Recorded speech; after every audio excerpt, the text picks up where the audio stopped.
Welcome to Sacramento Real Estate Voice. Hop on in, put your seatbelt on, and let's talk some real estate.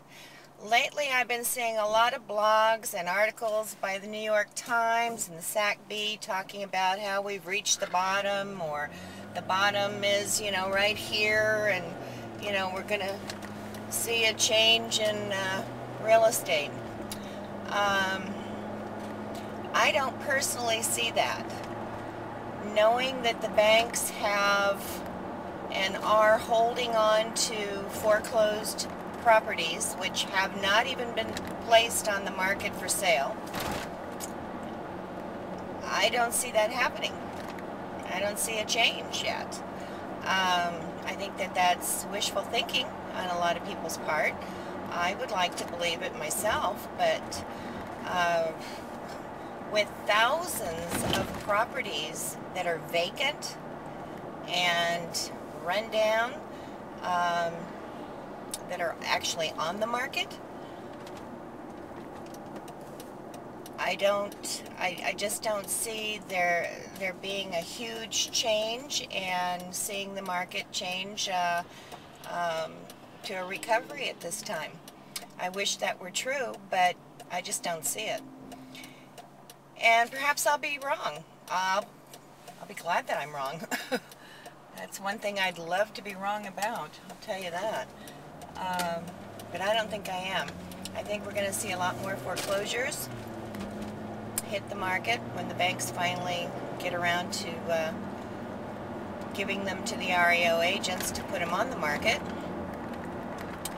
And right now the banks are very, very slow in processing loans.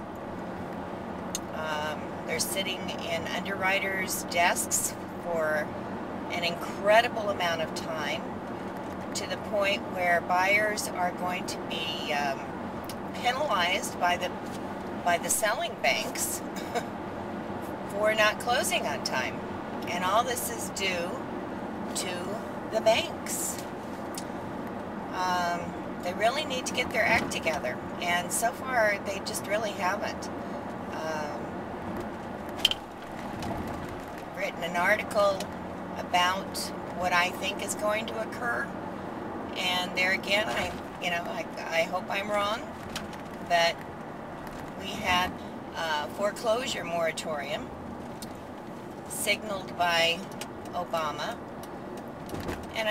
and hope that the homeowners would be able to qualify for loan modification.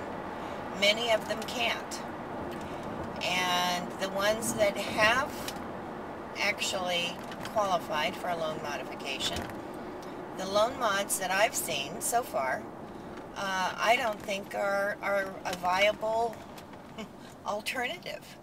All they do is extend a loan period from 30 years to 40 years and lower the interest rate. And if you think about that logically, if you have a $400,000 house and loan that you bought, say, in 2005, and the house is worth $200,000, but you owe $400,000, you still owe $400,000 on your loan mod. It's been extended for 40 years. And what happens if you get sick, divorce, die, one party dies, get transferred to Timbuktu on for a job? That house is not going to increase $200,000 in equity in the next few years, So to me, these loan modifications are only putting off the inevitable, which is foreclosure. So are we going to see another slew of foreclosures years from now because of the loan mods? My guess is yes. And I don't think I wonder if the people that are considering what they're doing have thought about the future. Anyway, food for thought. And I welcome your visit while I'm driving in Elk Grove, California. And if you have any thoughts that about loan mods, feel free to email them to me, or write your comments on my blog at Sacramento Real Estate Voice. And let's have a little debate on what you think and what you foresee in the years to come, in our economy and real estate. And as always, it's been a pleasure having you on board with me. Come back and see me again real soon on Sacramento Real Estate Voice. Bye-bye, and have a great, great weekend.